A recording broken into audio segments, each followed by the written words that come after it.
Bienvenidos. El encéfalo es un órgano luminoso que se encuentra protegido por el cráneo. En él podemos distinguir tres partes fundamentales que son el cerebro, el cerebelo y el bulbo raquídeo. En el cerebro podemos encontrar dos hemisferios, el hemisferio izquierdo y el hemisferio derecho, interconectados entre ellos por el cuerpo calloso. Además, también se encuentran protegidas por unas membranas llamadas meninges, que se constituyen la dura madre, la aranoides y la vía madre, cuya función conjuntamente con el líquido cefalorraquídeo es la de proteger al cerebro de procesos físicos, mecánicos o fisiológicos que pueden darse por eventualidades muy diversas a través del funcionamiento lógico del cerebro. De tal manera que las estructuras cerebrales llamadas surcos forman los llamados lóbulos de la corteza cerebral, y aquí encontramos lo que es el lóbulo frontal, el lóbulo parietal, el lóbulo temporal y el lóbulo occipital. Así como también estructuras anatómicas y fisiológicas internas del cerebro, como el hipocampo, el hipotálamo, encontramos también la amígdala, cuyas funciones, conjuntamente con las estructuras cerebrales externas, realizan un proceso fisiológico y neurológico en todos los seres vivos. De tal manera que, según la teoría de Gardner, no existe solamente una inteligencia, existen varios tipos de inteligencias, que están lógicamente diferenciados de acuerdo a cada individuo. Es así que, por ejemplo, nosotros tenemos que la inteligencia lógica matemática está dada por la corteza, o está relacionada por la corteza prefrontal, la corteza parietal y el hipocampo, en la cual se desarrolla lo que es las operaciones matemáticas, el pensamiento lógico, así como también la resolución de hipótesis científicas. En cuanto se refiere a la inteligencia lingüística, se encuentra relacionada íntimamente a lo que es la corteza temporal y el área de Broca y Wernicke. Estas permiten determinar la construcción y producción del lenguaje, la lectura y la escritura. También podemos ver que la inteligencia espacial se caracteriza por estar relacionado con el lóbulo parietal, el lóbulo occipital y el hipocampo, cuya función principal es desarrollar habilidades de orientación, de arquitectura, de diseño gráfico y de la orientación y dinámica de cierto tipo de mapas. Inteligencias múltiples y estructuras cerebrales. La inteligencia musical es la capacidad que tiene una persona de percibir, diferenciar, transformar y expresar la música.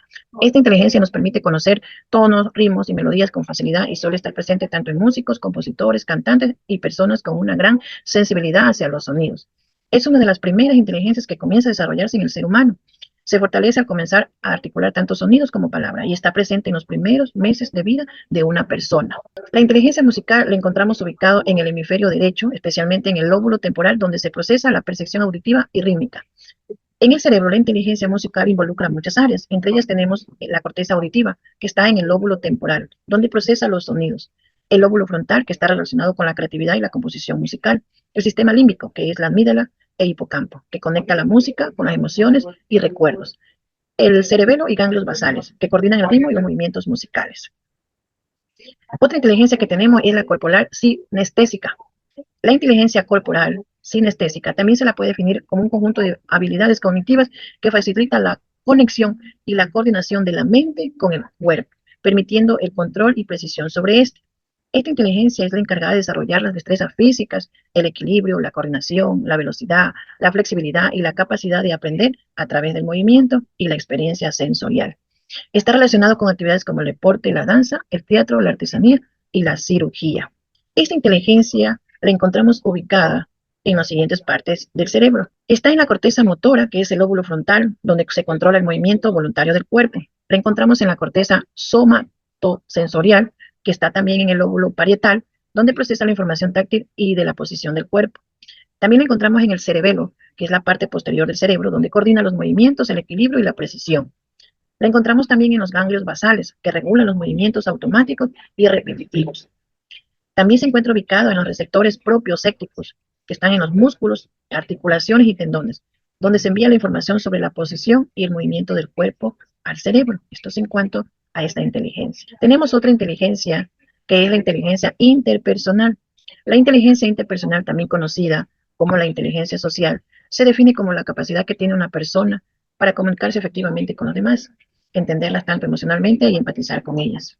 ¿Dónde la encontramos ubicada esta inteligencia interpersonal? Está en el lóbulo frontal y en el sistema límbico, especialmente en la amígdala y la corteza prefrontal, que son los encargados del procesamiento emocional y la interacción social. Otra inteligencia que tenemos y que está muy vinculada a la inteligencia interpersonal es la inteligencia intrapersonal, que es la capacidad de comprenderse a uno mismo, reconocer las propias emociones, motivaciones, fortaleza y debilidades. Se relaciona con la autorreflexión de uno mismo y la capacidad de autoconocimiento. ¿Dónde encontramos ubicado esta inteligencia intrapersonal? Está vinculada con el sistema límbico, especialmente en la amígdala que procesa las emociones, en los lóbulos frontales y parietales. También se encuentra relacionada con la ínsula, que ayuda a percibir los cambios internos del cuerpo y su impacto en nuestras emociones. Inteligencia naturalista es la capacidad de reconocer, clasificar, analizar elementos de la naturaleza como flora, fauna y fenómenos ambientales.